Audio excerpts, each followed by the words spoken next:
Today we'll be discussing intersectional identities, specifically being a woman, a leader in business, and a paddler. My name is Casey. I'm the communications coordinator at the ACA, and I will be moderating this panel discussion. Before we get started, I would like to introduce our wonderful panelists. Elisha McArthur is co-owner and operator of Canyon River Instruction, a business that delivers whitewater instruction out of Salida, Colorado. To ensure that women have safe and welcoming environments to learn, Elisha offers women-specific courses as well. In addition to being a mother, she is a Raft Instructor Trainer, a Swiftwater Rescue Instructor, and a Whitewater Canoe Instructor, and is currently the chair of ACA's Raft Discipline Committee. Canyon River Instruction recently became an ACA Pro School. Tatiana Cox Lopez is co-owner and Community Outreach Director at Tampa Bay Kayak Anglers, a nonprofit organization dedicated to promoting kayak fishing around Tampa Bay, Florida. Their mission at Tampa Bay Kayak Anglers is to cultivate interest in kayak fishing among new and diverse audiences, expand experiences for fishing veterans, encourage anglers to target different species, and strengthen conservation efforts. Tatiana is a mother of two and holds an ACA Community Paddle Sports Leader certification. Valerie Beichner is the ACA's new Pennsylvania State Director and President and CEO of Venture Outdoors, a Pennsylvania-based nonprofit whose mission is to remove barriers and create access to outdoor experiences. Venture Outdoors is also joined as an ACA Pro School, becoming the first in Pennsylvania. She is an Essentials of Kayak Touring instructor and a mother. In life and in business, Valerie sees outdoors as a path to health, wellness, and economic opportunity. April Peterson is co-owner, store manager, and buyer of River Rock Outfitters in Fredericksburg, Virginia, home of the ACA National Office. River Rock Outfitter provides apparel, gear, and guided outdoor experiences to their customers interested in pursuing outdoor adventures. April is an extremely active member of her community, providing countless opportunities for Virginia residents to experience the outdoors on their own terms. Anna Levesque is the owner and founder of Mind Body Paddle, a business out of Asheville, North Carolina that helps people cultivate greater mental agility both on and off the water. She started out working in the kitchen of a rafting company, was a competitive international freestyle athlete, produced several instructional videos and events for women, authored Yoga for Paddling, and is currently a whitewater kayaking and stand-up paddleboarding instructor trainer educator. Anna is also the current chair of the ACA Safety Education and Instruction Committee. Woohoo! Welcome to our panel discussion about being a woman, a leader in business, and a paddler. Identities are not only how we see ourselves, but how the world sees us. I reached out to you, Elisha, Tatiana, Valerie, April, and Anna, because I see you all as being perfect examples of how to navigate these intersectional identities. When discussing the idea of this panel, it turned out that some of you don't see yourselves as athletes. I see all of you not only as athletes, but athletes who I look up to. I was surprised to find out that we have different definitions of what makes someone an athlete. We're going to start out with a question for the group. What qualities make someone an athlete? Do you feel you embody some of these qualities? Chime in whenever. Yeah, go for it, Elisha. I was having this discussion with my 15-year-old daughter the other day, and I asked her what she thought an athlete was, and she said, well, maybe I have two definitions. The first one that comes to mind is someone who does like sports professionally, and then the second one is someone who plays sports. And I'm definitely one of those people who never have identified as an athlete. And I realized, yeah, I probably think of that first definition of someone who does sports professionally. And then I realized, now hold on a minute. I have done sports professionally my entire life. That's all I've ever done. I've been a raft guide for 24 years. And, but I never did it competitively. So I think maybe that was kind of the defining difference there for me, was that even though I did it for a career, I wasn't doing it competitively for a career. And I realized that, I'm all about redefining terms, and that's one that I'm really excited to kind of redefine and find my own personal way of feeling like an athlete, I guess. I don't know. Anyways, just kind of interesting. I'll jump in too. Thanks for that, Elisha. And I love those. It's those two definitions. I think of them as well. And yeah. As having actually been an athlete and a professional athlete on the Canadian freestyle team, the Whitewater Kayak freestyle team, and competing in extreme races, what's interesting is I considered myself an athlete, but then within that realm, there's like different levels of athlete, right? Like, are you at the top? Are you in the middle? Are you as fit? And I've always been a kind of rounder, a little slower, athlete. And actually that's why whitewater kayaking is good, because you're going with the water, whereas running would be terrible for me. But at every level, I think what can happen is we can compare ourselves, and then there's what other people's definitions are. And I think that is our big opportunity to redefine, not only as a group, but also for ourselves, each person individually. Yes, I'm an athlete, and stop the the positioning, like at the top, the middle, and then also based on body type, because some people will they're athletic. They just when someone, especially even when I was competing, I was actually a little heavier than I am now. People would not necessarily look at me and be like, oh, she's an athlete, right? But I was an athlete. So again, I think this conversation is so valuable. And when I work with my clients, folks who paddle, who love to paddle, who get out, are athletes. If you love to get outside and be active or play a sport, be active, you are an athlete. I agree, Anna. I chose this background on purpose because I knew that this question was coming, right? So this is our wall of pride for me and my family. So me, my husband, and each of my 4 children have medals up on this wall for various things. A lot of them are for running, but for various things. And I found the outdoors later, right? Like I was in my 30s. And I had been a 2-pack a day smoker. I was a heavier individual. Life-changing story. Here I am, and I'm pretty addicted to running, and it's like a thing, and I really enjoy it, and I really enjoy paddle sport.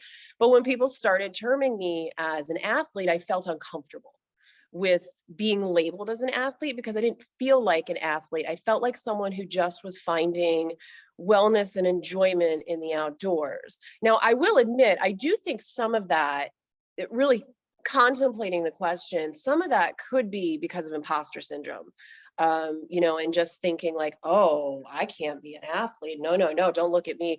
But if I really take a step back, in all of the lessons I've learned in running, when you talk to someone who's like, oh, you did a marathon, oh, you did an ultra, I could never do that. I can only do like a mile or 2. I'm not a runner. And it's like, if you run a quarter mile, you're a runner. It's not about having to go the distance. It's about where you feel you fit within that framework.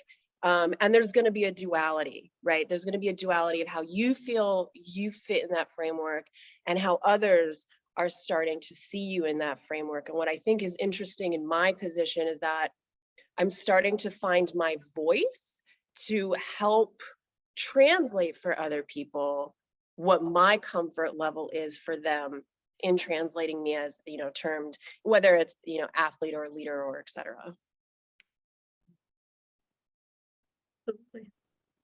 Thank you for breaking the ice, ladies, because I've been thinking about this question since Casey sent it. And same, I'm like, I'm not an athlete. So at one point, I was telling Casey, I don't need to be in this panel. I don't consider myself one. But like you said, Valerie, it's about finding our voice. We don't, like my husband and I, we paddle all the time. And my husband's a big boy. He's a husky boy. And so you see him and you're like, he's not, unless he's playing some type of football, he's not an athlete. But yesterday we went out and did 5 miles, paddled against the wind. And it felt so good, and mentally and physically, right? But when you ask me, are you an athlete? I'm like, it's almost like, I feel like I can't say yes, because one, it's not a competitive sport. A second, I'm not, I guess fit, if you want to say.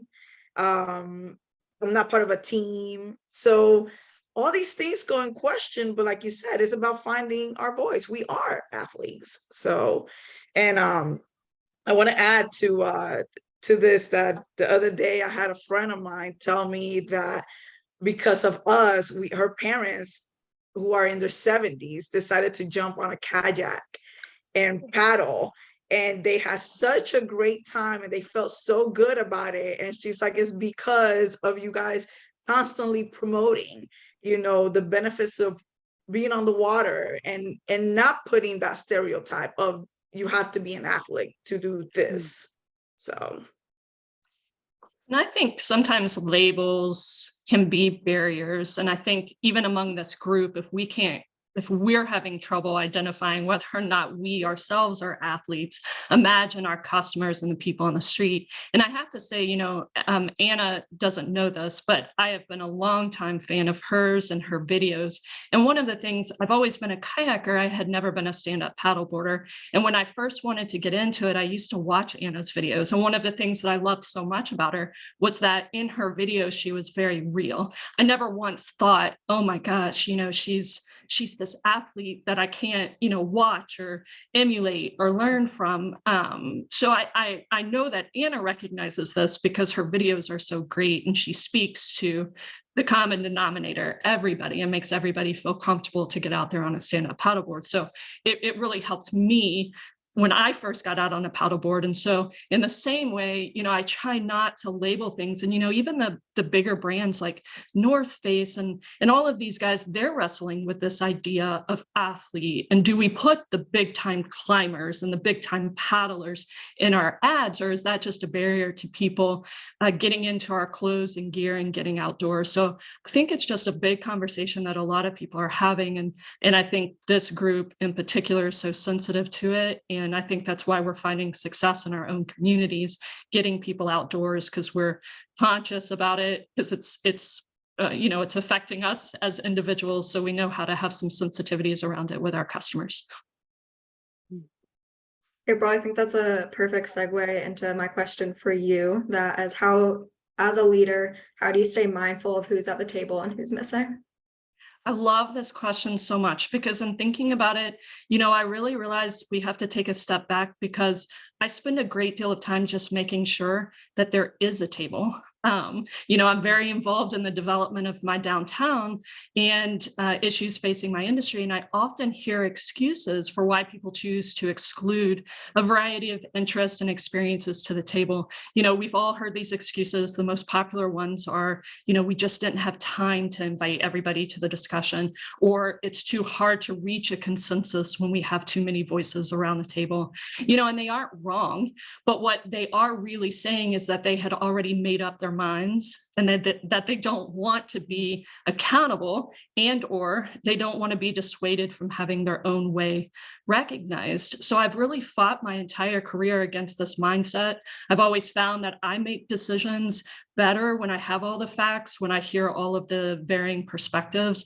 And more importantly, I recommend to leaders that they hear the opposition. And sometimes this isn't easy, but people who may bring to the table different experiences that make you think differently, that challenge your perspectives. One other piece of advice that I have for leaders, and this certainly plays a role in how I interact in groups, but I encourage people to pay attention to those who are speaking up, but maybe more importantly to those that are staying quiet.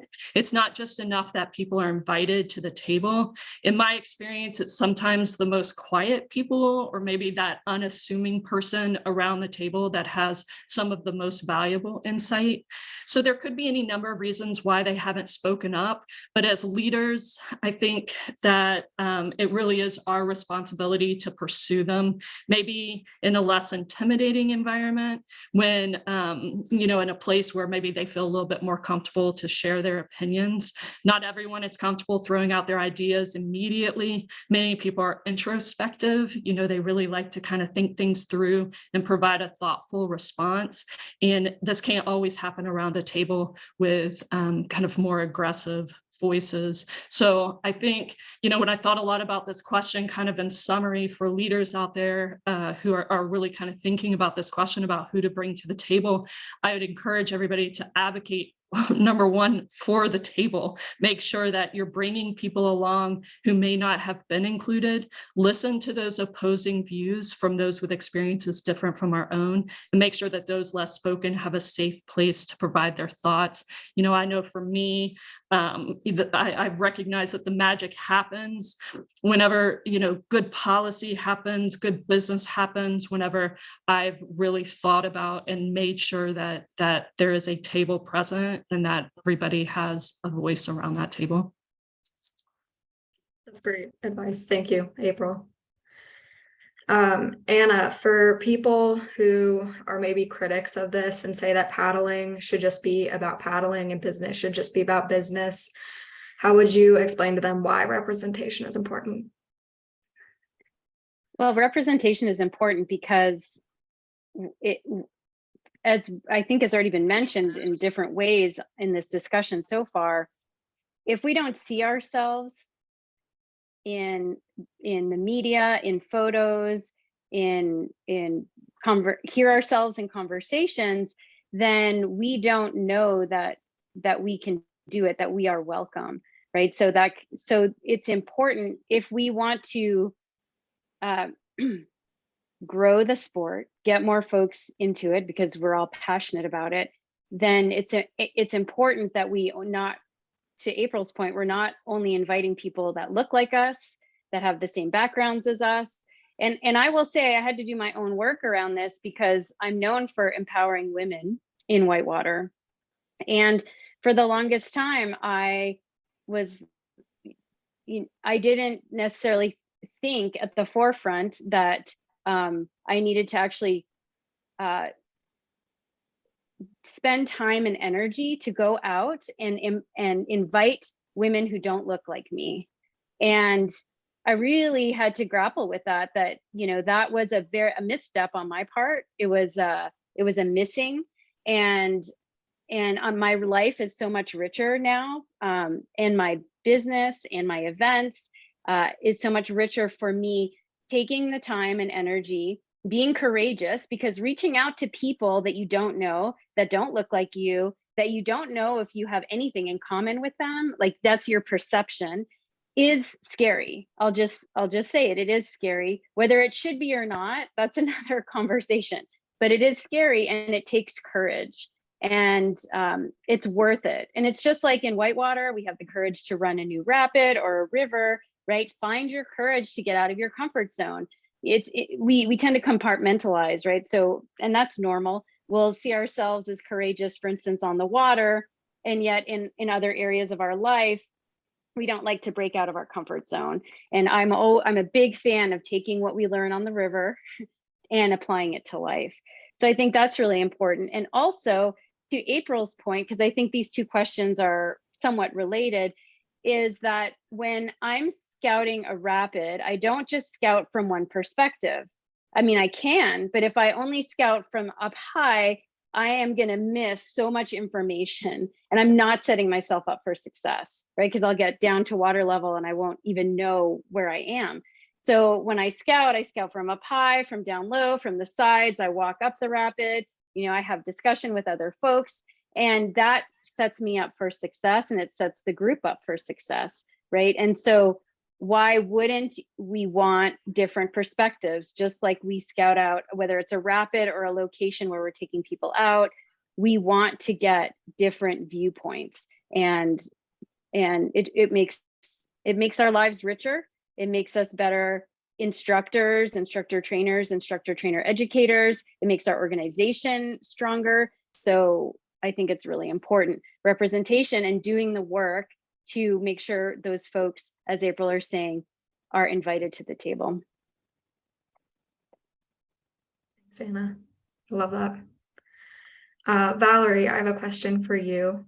In business, you're extremely mindful of the language that you use. What are some examples of times you've changed how you say something to be more inclusive? That's a really good question. And I can think of like a million examples of how we've transitioned the organization in the last year. And really it's because it's a focus on belonging for the organization is at the core of what we're trying to do. And more than just the language, it is that culture within the organization that needed to change first, before language came. And we achieve culture shifts. We achieve that culture through, what Anna was discussing, which is getting comfortable with the uncomfortable. And I've personally done, and my organization has done a lot of work in unconscious bias and white dominance within the outdoor industry, and understanding ourselves and how we're, whether consciously or unconsciously, leaning into those permeating ideologies, and how we can start to recognize them in the moment and take a step back, and really think about, oh, is this how I should be representing? Or am I leaning into a bias that perhaps I didn't even know that I had? And I need to step aside from that and, think about different perspectives, and think about how what I'm saying or what I'm promoting, or, on the list of outdoor events on our website, how those are presenting in the language that we're using, and how that language could be exclusionary to someone, right when they hit the page. So that work in unconscious bias and learning how, white dominance in the outdoor industry, and how we can start recognizing that within our own language is really vital to creating that culture shift, and ultimately that place of belonging. Absolutely. Tatiana, on that same note, as the community outreach director, do you think that framing paddling as a sport dissuades some from participating? I think it does, but it goes back to, I'm in a position now where I'm trying to find my voice so that I could better represent women and Latinas, Hispanics, to join what we do. And it can be scary. Like we said before, you think of an athlete and you think that you need to look like that person in the billboard and commercial. And that can discourage people, and sometimes the language barrier, the cultural representation, kayak fishing is a male dominated sport, and it's also white dominance. You don't see a lot of women out here, and especially Latinas, but little by little, it's like, I know they're out there, because when the pandemic hit, we were getting the calls. That's how our organization was brought to life, because people were calling, looking for the resources.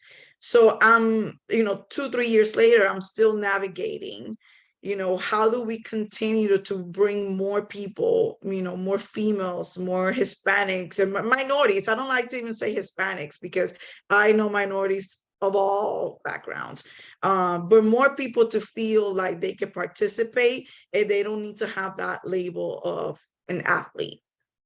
This is something that we could all do together: families, children, older folks, females, not females, everyone.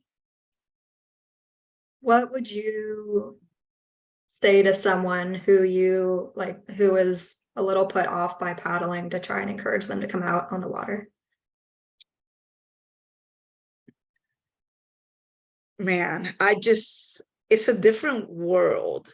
And we live in such a hectic world that when you get on the water, it's almost like an enchanted forest type of movie. It's like a Disney movie, like you live in this world and you just transform and you transport yourself into a different world. And sometimes we don't know that this world is in our backyard.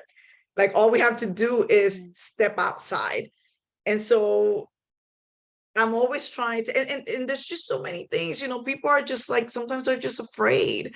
I had a friend tell me, I posted yesterday, we went kayaking through Mangrove Trail, and I posted on the Instagram story, and I had a friend reply and say, "Oh my God, that's so beautiful. I wish I was so courageous."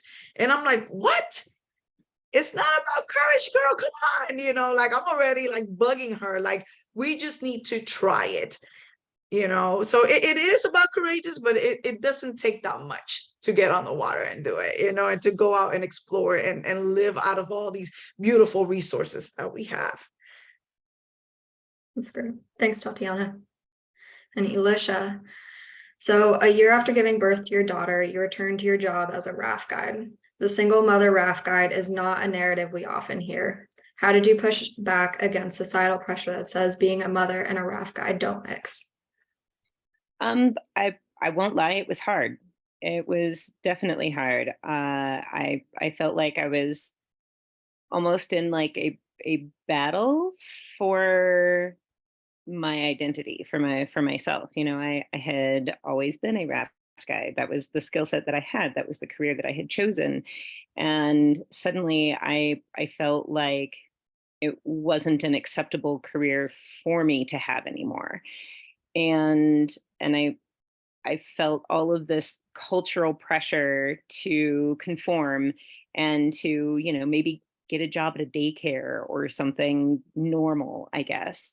Um, and I'm sure a lot of it was self-inflicted. Like we were talking about, we take all of these cultural ideals and we kind of like internalize them, I guess. But like I say, it definitely felt like a little bit of a battle. And eventually what happened for me was I felt like my daughter held up a mirror to my face. And basically what I saw was that, I had this infant that needed me to be the best mom that I could be. And that in order to be the best mom that I could be, that meant that I had to be the best me that I could be, not someone else, not something created by cultural pressure, but me, as weird as I may be. um, and that, that mirror that she held up basically was like, hey, this is who you are, and this is why I chose you as my mom. Now get on the ball. And it was a huge shift for me to accept that, and then lean into it. And that was when I wound up with the nickname of River Mama, which I have learned to fully embrace, and now I feel like everybody's mom on the river.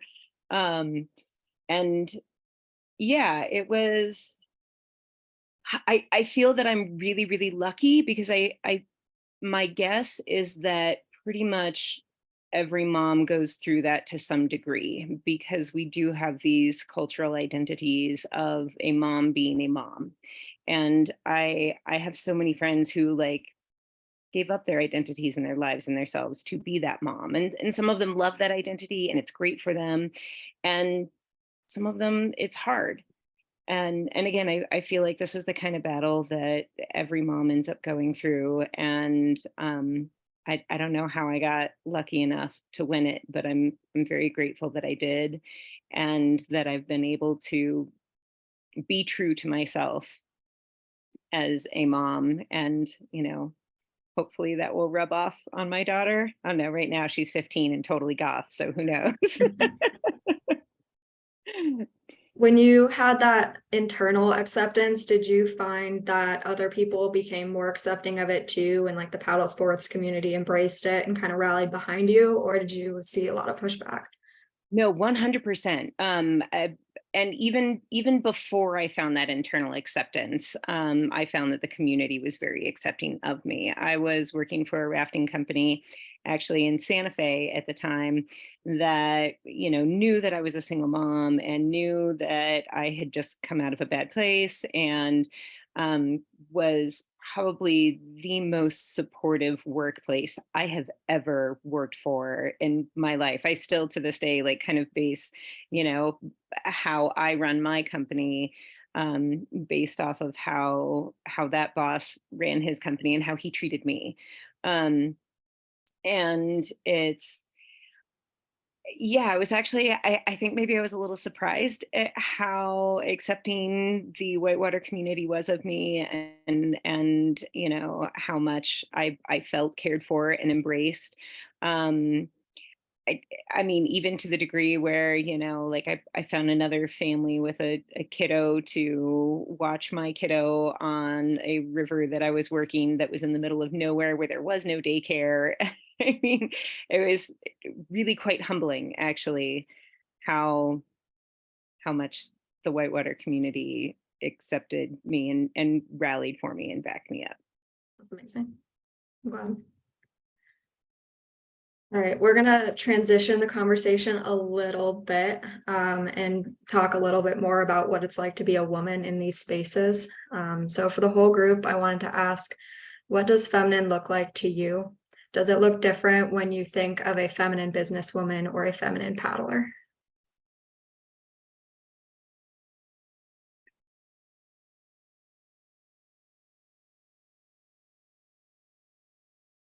That's an interesting question.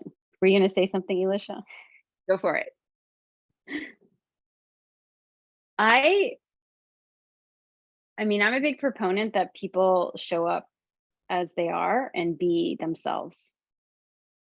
What I have experienced in the past, and I think things are changing.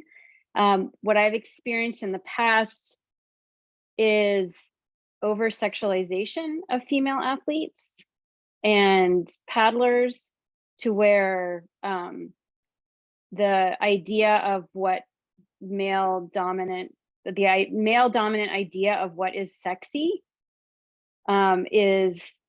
would benefit certain female athletes. When I was whitewater kayaking with sponsorships, and I know the surf industry has really grappled with this as well. And those women who were viewed by the dominant, again, male version of what sexy is would get the bigger sponsorship deals in advertising, in you know, and then and I grapple with it myself. I think I have to look inside myself as to, do I have an aversion to that because I've had experiences where I have felt I'm not the sexy one, right? Or presenting myself that way, or being thought of in that way, and therefore I feel like I missed out on opportunities, even though I was am a very good paddler, right? And because I didn't present myself in a way that the powers that be thought was sexy and feminine, that I might not have had opportunities. So I have to acknowledge in myself that I might have like a little bit of an aversion to that. If there's, you know, if I feel like a woman is presenting herself as too sexualized. So there's internal work for me to do. And I also think that it is something for us to, just like someone mentioned earlier, is it, you know, do we always want waterfalls on the cover of paddling magazines, right? It's amazing. I love people at the top end of the sport pushing the limits are awesome. And that is an important aspect, and that is their passion. So we can't take that away. That is their passion. That's what they love to do. And at the same time, do we always need to see like photos of women doing sup yoga in bikinis, doing a headstand, or women doing sup yoga in bikinis, being like lying? You know, it's, I don't know. Can we have other visuals also? That is my, you know, I'm always an advocate. Can we have other visuals? Can we have people having fun on class 2? And can we have, I know I'm kind of getting off topic here with the feminine, but I think it circles back around. Can we have different, you know, visuals of women who don't want to wear bikinis on a sup, you know, doing sup yoga? So that's what I'll say about that for myself. Yep. Let me add to that, because as an angler in Florida, all you see is women fishing in bikinis. Right. And I'm like, what? I don't ever wear a bikini to go fishing, you know? And it's because that is what's marketed, you know? And that also discourage people that might want to, you know, try the sport, but feel like, I don't want to go on a boat or kayak and have to wear a bikini in order for me to fish. You know, no, realistically, most of us don't. We're out on the sun. We're going to be wearing long sleeve shirts and covering ourselves from the sun. you know? So that's why it's so important for us as women to advocate, like the reality of what it is to be out there, either paddling or as an angler. You don't need to look like this to be able to do these things. I totally agree, Tatiana. I really struggle with this question because, and I am more of a girly girl, and I very much enjoy being more of a girly girl, but I'm the kind of a girly girl who will get mud under her nails, right? And I want to advocate for women and our place there, but also when I walk into the boardroom, I don't want to be looked at as a woman leader. I don't want to be looked at as a female leader. I want to be looked at as a leader.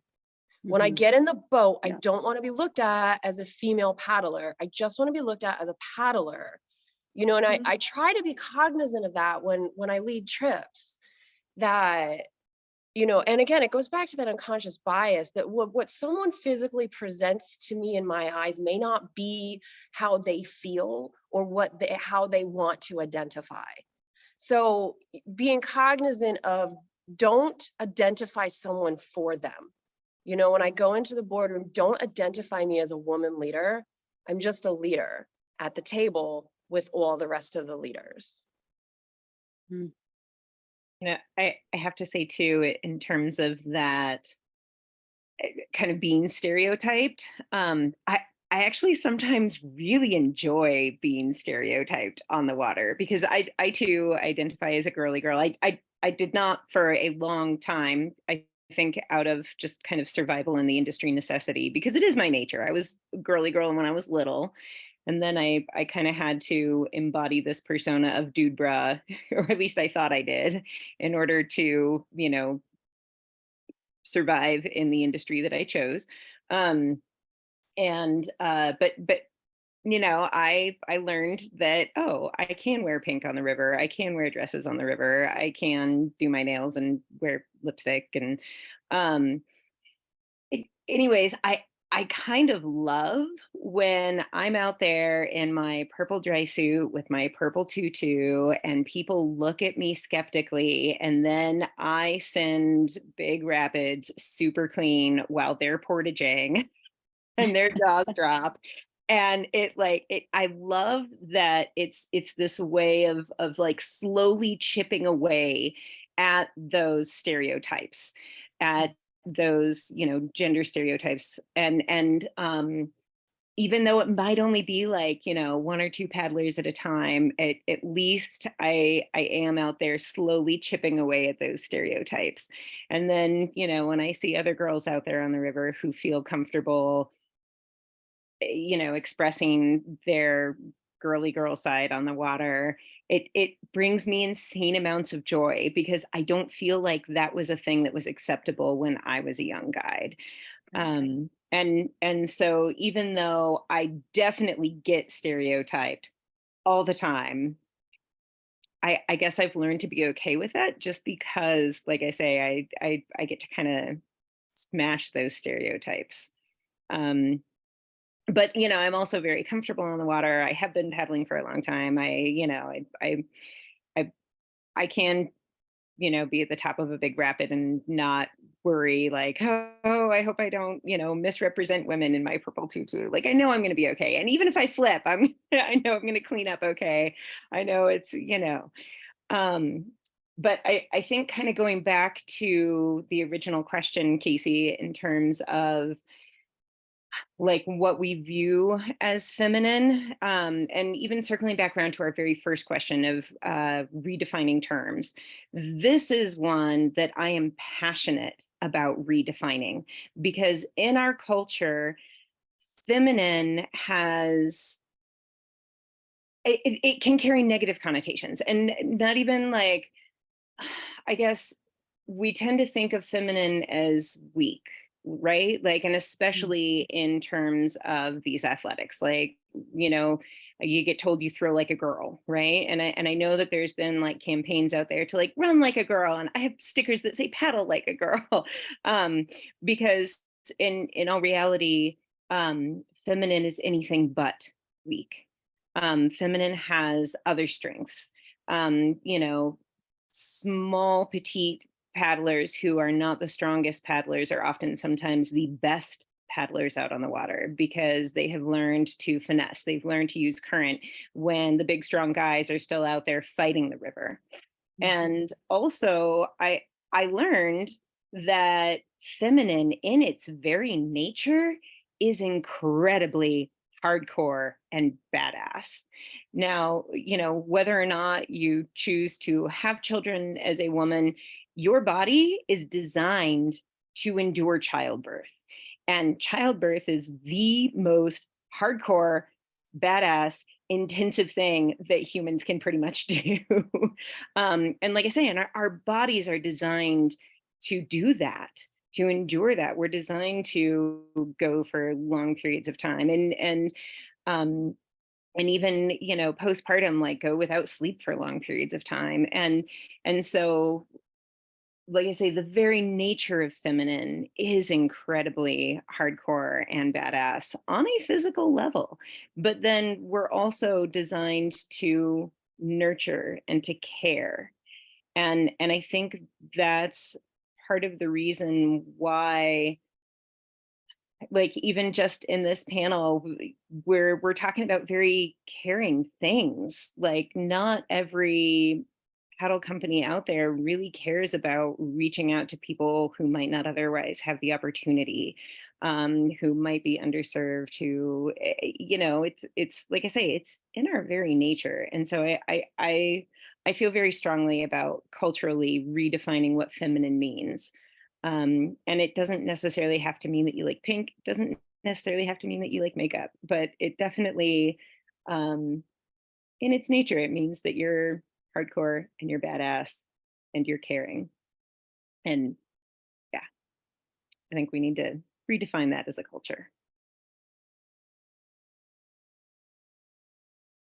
I love that. Yeah, those are definitely traits that I would want to be described as. See? Hardcore, badass, and caring. And that's what feminine is. Yes, sign me up. So wrestling with the challenge of how in a perfect world we would be seen as paddlers and as leaders, but people are going to see us with our long hair and our lipstick and our nails and all of what goes into just being who we are. Valerie, I wanted to ask you, how do you handle encounters with people who might think that you're less competent because of how you present yourself? I think this is a great question. So I think the most important thing here is, so it's very easy for me to stand up for somebody else, right? You know, like it's very easy for me to be like, whoa, no, right? Like I'm in their corner, right? It's harder for me to do that for myself. And I think that's a common thing with a lot of individuals, right? It's hard to advocate for yourself.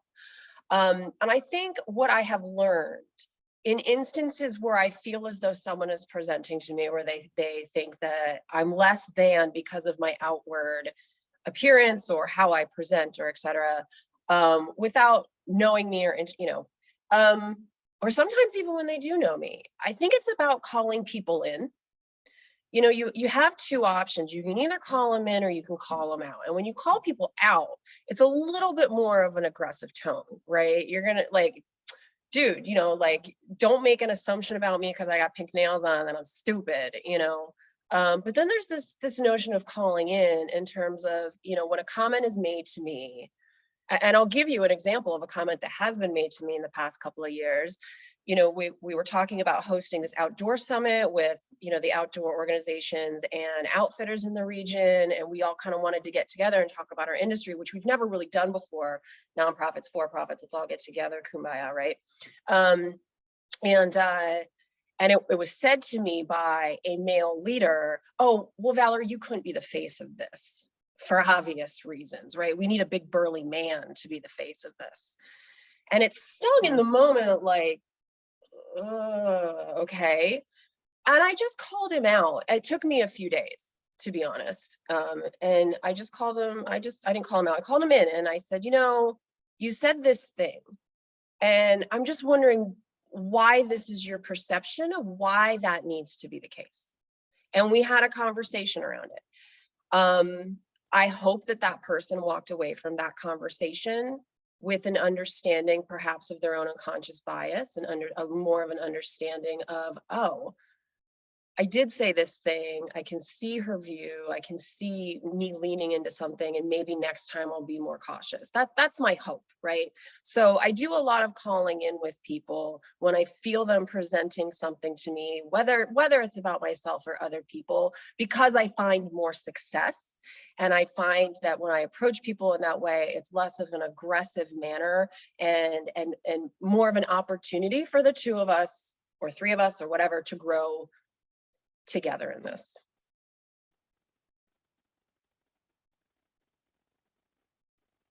That's great. Thank you, Valerie. I think encouraging a conversation is a really, really strong tactic. Elisha, has the way, I guess you mentioned this earlier, but will you tell us more about the way that your expression of your femininity has changed throughout your career, if anything sparked this change? Yeah, absolutely. So I ironically, my daughter was again a big inspiration here. So I think I was maybe been guiding for about 10 years when she was about 1 year old. And so and I guess this kind of circles back around to the athlete thing too. She came into the world a very naturally athletic kid, and I never was. I've never been. I've kind of, Anna, like you were saying, was always like the rounder kid that didn't play ball sports. And anyways, she held her head up early, she sat up early, she rolled over, she walked at 8 months old. Yeah, no, my infant became a toddler on her 8-month birthday and would terrorize the toddlers. That she could run faster than the 2 and 3 year olds. And I also did that thing, that where you're supposed to dress your kids gender neutral. And I put her in, browns and greens and yellows. And as soon as she was, big enough to point and grunt, she made it very clear to me that she wanted pink, she wanted sparkles, she wanted ruffles, she wanted lace. And so I had this infant that was literally leaving 3-year-old boys in the dust when she was 1 year old, and she was doing it in pink and sparkles and tutus. And I think also maybe this was also had to do with the river community accepting me as a single mom at this point too, was that I felt like, oh, well, heck, maybe I can also wear pink. Because I hadn't worn pink in so long. I'd spent the first half of my career, those last 10 years, just trying to be as tomboyish as I could, as Dubra as I could, trying to stay, safe within that community and work my way up the ladder and get the trips that I wanted. And so it was another big shift for me around that same time, where I felt like, and I think my internal dialogue at that point was like, oh, well, I've been a guide for 10 years now, I've earned my pink. But in all reality, it was that I guess it was representation. I saw that, like, oh, you can be athletic and sparkly at the same time. And I'm not sure I would have found that without seeing my little one kicking butt in pink and sparkles and being inspired to also kick butt in pink and sparkles. And yeah, that kind of came back around to remembering my true nature and remembering how much I loved pink and sparkles as a kid too. And, as a middle-aged woman, I still love pink and sparkles. So, yeah. That's great. Thanks, Elisha. Yeah. And Tatiana, so we were talking a little bit about how marketing for like the outdoor industry, especially for women, is often sexualized and in a like an unrealistic way. Like that's just not how kayak anglers even dress when they're doing it. So it's not looking like a kayak angler. It's like promoting something that's just actively different. How do you market kayak angling to other women? Try to be my own billboard, honestly. And that, like Anne said, is you have to be comfortable with the uncomfortable. And when she was talking about that, it just spoke volume to me, because I try to put myself out there as much as possible, with a lot of insecurities, like am I wearing the right things? Am I okay to have my nails done while I'm paddling? But I'm doing that because I want people to see the real me. And people that might be like, I want to try this, but I just don't fit in. I don't, I'm trying to get away from that. Here I am, the way I am, Spanish speaking, and Spanish is my first language. So sometimes you'll see that I have to take a minute to translate things, and be able to speak in English. And I want people to see who I am. I'm a mother too, and sometimes I love to dress up, and sometimes you will see me in a hot mess, but I love to paddle, and I want other women to feel comfortable. And the way I'm able to reach out to them is by me exposing my real self. And it's hard to be vulnerable, times. Yeah, absolutely it is. That's a lot to like ask of like paddle sports leaders in that business, to have to be their real selves all the time, because sometimes it is easier to just put on a face and like that's how you get through the day. So And that's all up to you. as a nonprofit organization that we are, sometimes, I'm like, am I doing the right thing? Because again, we're sold this idea of how it's supposed to be. And here I am being completely the opposite of what we are marketed a lot of times, through sports companies and billboards and all this. But again, it's because I want to bring, the whole purpose of what I'm doing is to bring more people into paddling and kayaking and fishing, I meant. So I want everyone to see their real selves. And that's something that I am working on little by little. That's great. Do you feel that like to encourage participation, women and women of color need more outreach than men in the industry? Oh, absolutely. Absolutely. And let me tell you, I've seen a lot of outdoor Afro and Black women that kayak. They're doing amazing work. I wish I could see more Hispanic organizations. So that's something that I'm working myself, because cultural representation is so important. It is so important. Not only us as, women, but also the cultural aspects. And sometimes that goes even deeper into like statewide, like I love hearing you ladies talk about what you guys are doing in Colorado and California and all these states, where I'm in Florida, and we have this whole different environment. So it's culturally, I'm talking about culturally, but also like within our own culture, if it makes sense, like within the states and all that. So don't know how to put it into words, but No, that made sense. That was well put. Yeah, it is funny going and paddling in other states. Like I've seen it more in the Whitewater community, but Whitewater in Colorado and Whitewater out east, like could not be more different, especially for raft guiding. So I totally take your meaning. Anna, with yourself and with your clients, do you notice a change in performance when people feel comfortable being themselves? Yes, I do. And that's why I do what I do, and have, created affinity spaces for women in Whitewater to come learn, because I feel like my experience is that when women have an opportunity to be together, that they grow their confidence and they feel a sense of being able to be themselves. And they shed some, and this is of course whitewater industry. There's a lot of, I hear stories about, boyfriends, husbands taking their partners out saying, just follow me, you'll be fine. And then they have a terrible experience and they feel like they can't be themselves, because what happens is that person who invited them really wants to paddle for themselves and they want to bring their partner along.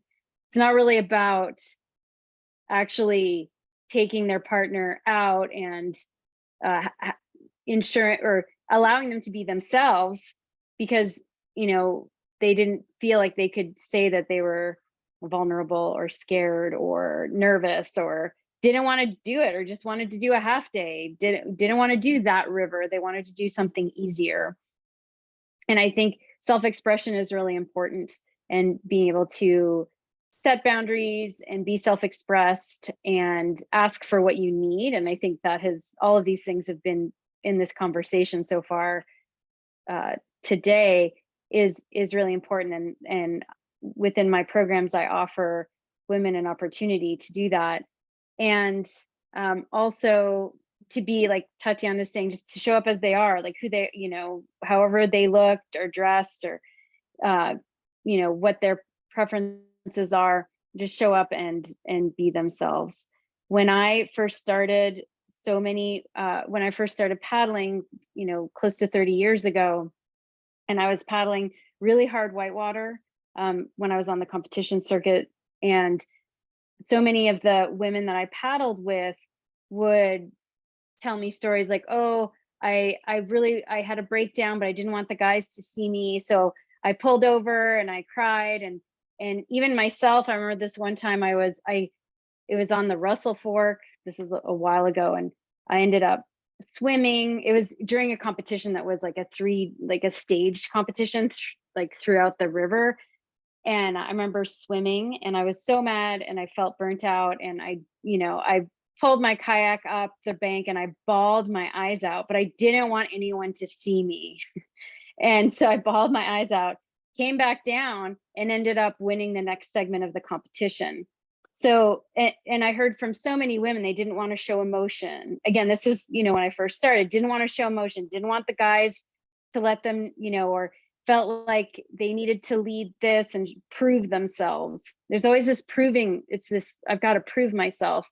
And I just want I to shed that. We don't have to prove ourselves to anyone, right? We can be who we are. And if we love class 3, we love class 3. If we love class 5, we love class 5. I also got pushback from other women in the industry at the top, other pro kayakers who didn't like my approach, because they did feel strongly that, if you were to be a good, paddling at class 5, it needed to look like this. Crying on the river wasn't acceptable. Being scared wasn't acceptable. And so when we're having this conversation, that's why it's so important to find our voice, like we've been talking about, and really build this self-awareness of what is actually important to me, even outside of like what other women think, what other men think, what other people think or expect me to do. Get really clear on, and that's the other part of what I do, because I'm a mental agility coach, right? And so how can you build self-awareness to what's really important to you, and live out of that instead of living out of what other people expect or the industry expects. And there is, when I've done that, and I have stood up in public spaces throughout my career and spoken my truth, and that has gotten pushback. I've gotten pushback from many people, and what I focus on is doing my work. And as long as women are coming to me to because my services are valuable to them, that's great. When they stop coming, then I'll know my work is done and I can, you know, maybe do something else. So I think finding that self-awareness. Hopefully that wasn't too much of a meander around. But yes, you'll cultivate the self-awareness to know what's important to you, right? And then show up as yourself. And it takes courage, because you might get pushback, and that's okay. Yeah, I think that's huge. And I think that knowing what you need can be quite a lengthy process, even years. And I'm grateful for you guys for helping, giving women the space to like find out even what they need. So thank you. I do think it is absolutely changing over the years. And I know the raft company I worked at hired a lot of women, and that was really, really great. And you definitely saw a funnel where like more women were teaching the like family sections and fewer on the gorge, which was our class 4 section. But that's changing over the years too. And having women who are teaching other guides how to guide, like Elisha, you know, the style is different, and you mentioned it earlier, like that finesse has to come a lot faster from smaller bodies. So yeah, thank you guys for all of the work you put in, because I know it hasn't been easy and it does make a big difference. April, was there a woman in your life who inspired your love of the outdoors?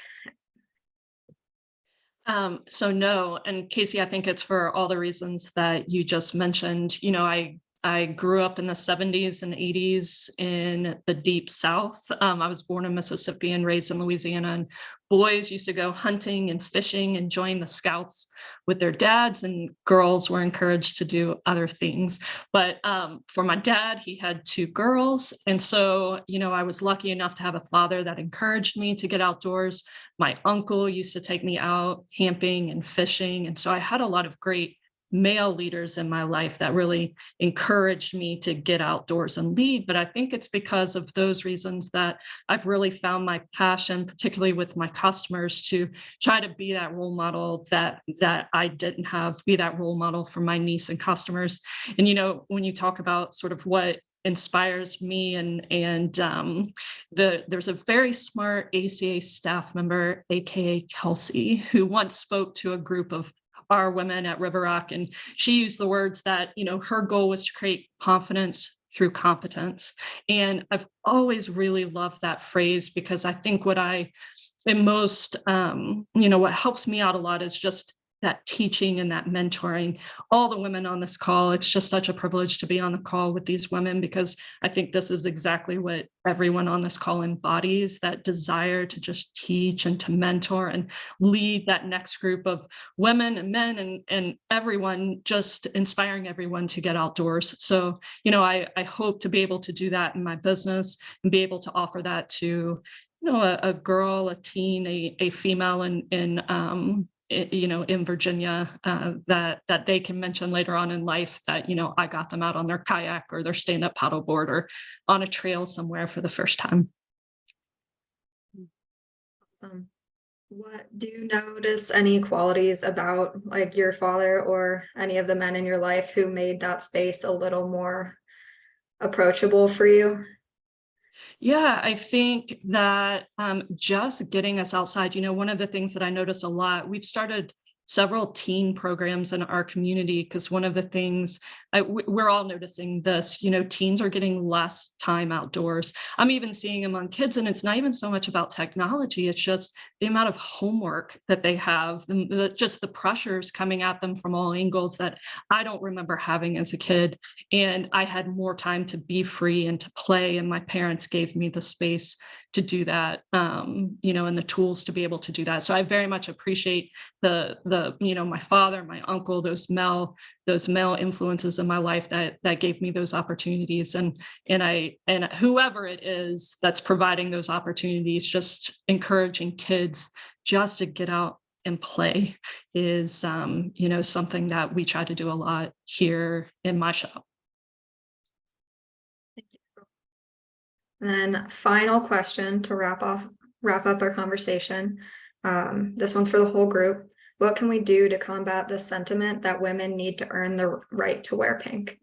So a lot of what we were talking about is we all felt comfortable being ourselves once we had that competence.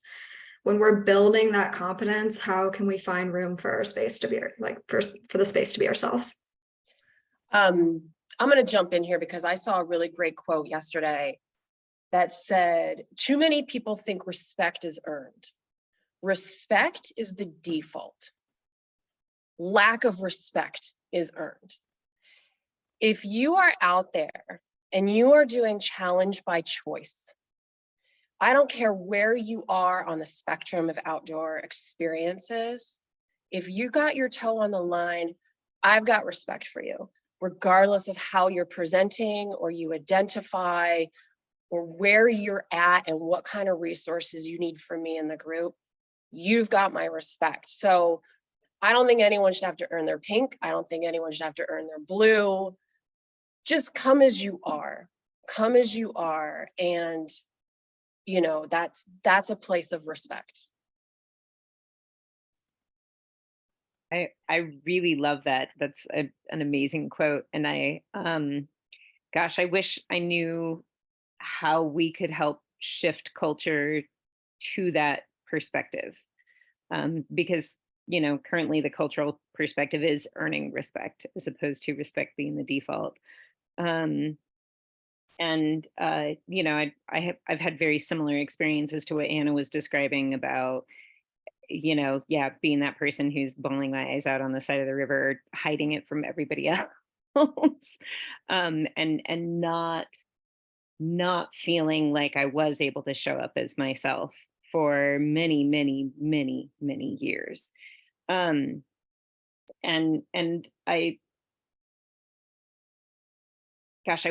wish I had an answer. I wish I had, I mean, other than doing what we're doing right now, which is showing up as ourselves and trying to create those spaces for everybody else. I mean, like, this is the only thing I know to do, right? Is start those conversations, is lead by example.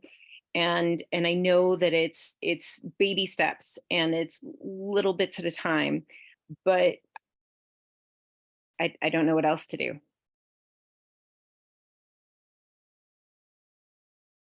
I think as women, it's also important to, well, yeah, I'll say as women, it's also important to have the awareness when we're buying into that male-dominated culture.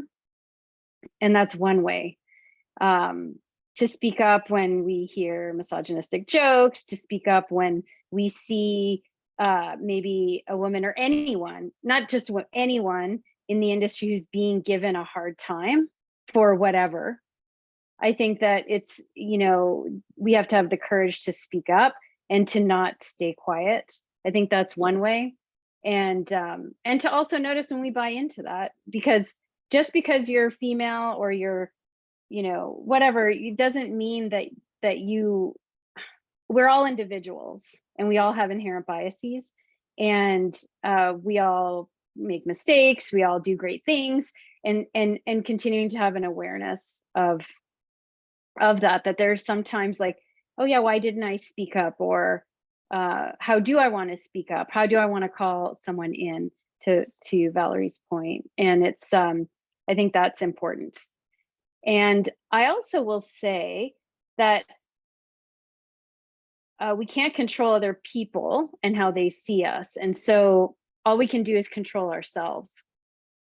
And I would say that these experiences have, although they've been painful and challenging for what we've expressed, they've also created who we are today and our ability to have these conversations.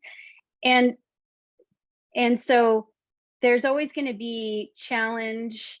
And I don't always think that having to advocate for yourself is necessarily a negative. I'm not saying that we shouldn't change the culture, but you know, that we are learning and growing, and we have to learn how to flex those muscles. And so having also strategies to be able to flex those muscles, and the conversations like these are a good start, and also to plant the seed in other, you know, people's minds, like you can be yourself. And then if we really advocate for that, then look around in our own lives. Are we actually advocating for that or not?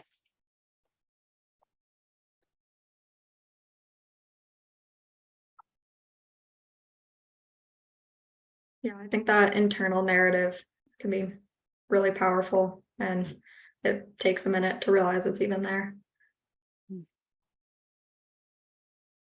Tatiana, did you have something to add? No, I don't. I mean, everyone hit the nail. That's exactly the way that I'm thinking. So yeah, we just got to show up and be ourselves.